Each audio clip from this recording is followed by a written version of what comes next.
Hi viewers, అందరికీ నమస్కారం. Welcome to Sravya's recipes. Hi అండి. ఇవాళ మన రెసిపీ దొండకాయ పకోడీ ఫ్రై ఫుడ్. హాయ్ అండి.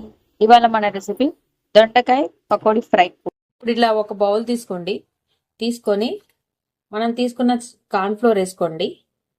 కార్న్ఫ్లోర్, అలానే కొంచెం శనగపిండి, కొంచెం ఉప్పు వేసుకోండి.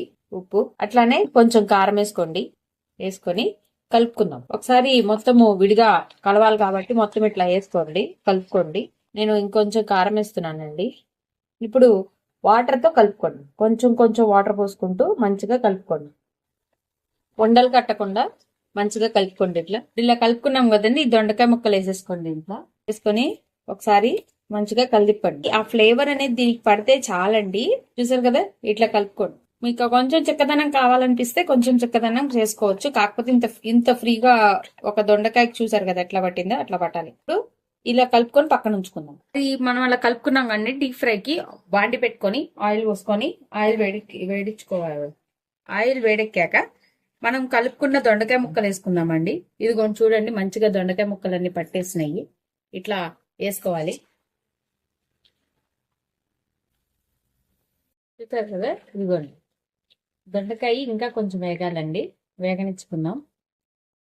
ఇక్కడే కంప్లీట్ గా వేగనిచ్చుకోవాలండి. ఇప్పుడే చూడండి, దొండకాయలు ఇలా ఫ్రై అయిపోవాలండి మొత్తం కూడా.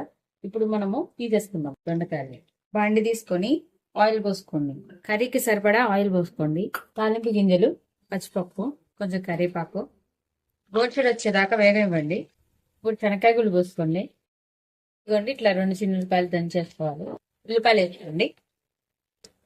పచ్చిమిర్చి, మనం తీసుకున్న దొండకాయలు ఉన్నాయి కదండి, ఇది మొత్తం వేగాలండి. ఎందుకంటే ఆల్రెడీ మనము ఇవన్నీ వేసేసుకున్నాం కాబట్టి వేగాలి. ఇది ఉల్లిపాయ పచ్చిమిర్చి వేగాలి. ఇవి వేగినాయండి. ఇప్పుడు దొండకాయ ముక్కలు, మనం వేయించుకున్న దొండకాయ ముక్కలు వేసుకున్నాము. వేసుకొని ఒకసారి కలుపుకుందామండి. ఇప్పుడు కూర మొత్తానికి సరిపడ కొంచెం పసుపు వేసుకుందాం. కర్రీ మొత్తానికి సరిపడే ఉప్పు వేసుకుందామండి. నేను ఆల్రెడీ ఫ్రైలో పకోడీలో కొంచెం ఉప్పు వేసానండి, అయినా కొంచెం చూసుకొని వేసుకోండి.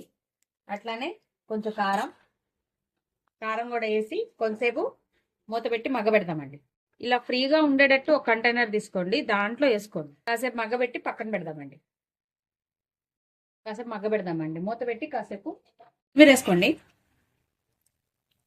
అంతే అండి. లాస్ట్ కొత్తిమీర వేసుకొని మంచిగా కలుపుకోండి. అంతే అండి, దొండకాయ పకోడీ ఫ్రై కర్రీ రెడీ. ఈ వీడియో కనుక మీకు నచ్చినట్టయితే ప్లీజ్ లైక్ చేసి, షేర్ చేసి, సబ్స్క్రైబ్ చేసుకోండి. Thank you for watching Sravya's recipes.